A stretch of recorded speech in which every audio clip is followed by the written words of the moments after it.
اعوذ باللہ من الشیطان الرجیم بسم اللہ الرحمن الرحیم۔ بے شک علی اور ان کے شیعوں کے لیے خدا کے نزدیک جنت میں ایسا مقام ہوگا کہ اولین اور آخر میں اس پر رش کریں گے۔ فرمان محمد صلی اللہ علیہ وآلہ وسلم، حسین مجھ سے ہے اور میں حسین سے ہوں۔ اللہ اس شخص سے محبت کرتا ہے جو حسین سے محبت کرتا ہے۔ رسول اللہ صلی اللہ علیہ وآلہ وسلم نے فرمایا، تم سچائی کو لازم پکڑو اور ہمیشہ سچ بولو، کیونکہ سچ بولنا نیکی کے راستے پر ڈال دیتا ہے اور نیکی جنت تک پہنچا دیتی ہے۔ فرمان رسول خدا صلی اللہ علیہ وآلہ وسلم، تم میں سب سے زیادہ افضل وہ ہے جس کا اخلاق سب سے زیادہ اچھا ہو۔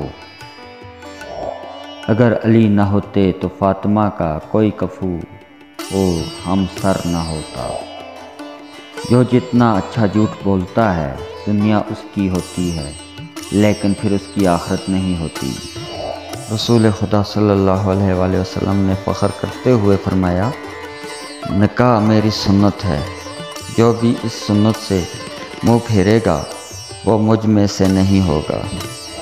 فرمان رسول خدا صلی اللہ علیہ وآلہ وسلم، جو شخص علی سے محبت کرتا ہے اسے قید و بحشت میں جانے کے لیے تیار ہو جائے۔ معافی سے بڑا کوئی اچھا عمل نہیں۔ تم لوگوں کو معاف کرو تاکہ اللہ تمہیں معاف فرمائے۔ ہر چیز کی ایک زکوٰۃ ہے اور عقل کی زکوٰۃ یہ ہے کہ جاہلوں کی جاہلیت کو برداشت کرے۔ مومن کے لیے سب سے بہتر تحفہ موت ہے۔ شراب پینے والوں، ہم اہل بیت سے محبت کا دعویٰ نہ کرے۔ میں جب بھی کسی شرابی کو دیکھتا ہوں تو مجھے اپنے بابا حسین کے قاتل یاد آتے ہیں۔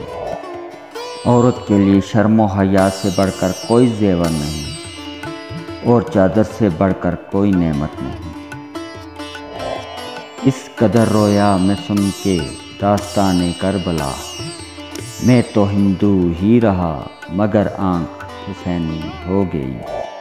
مولا علی سے پوچھا گیا، جانور اور انسان میں کیا فرق ہے؟ آپ نے فرمایا، جو فقط اپنے لیے سوچے وہ جانور ہے اور جو دوسروں کے لیے سوچے وہ انسان ہے۔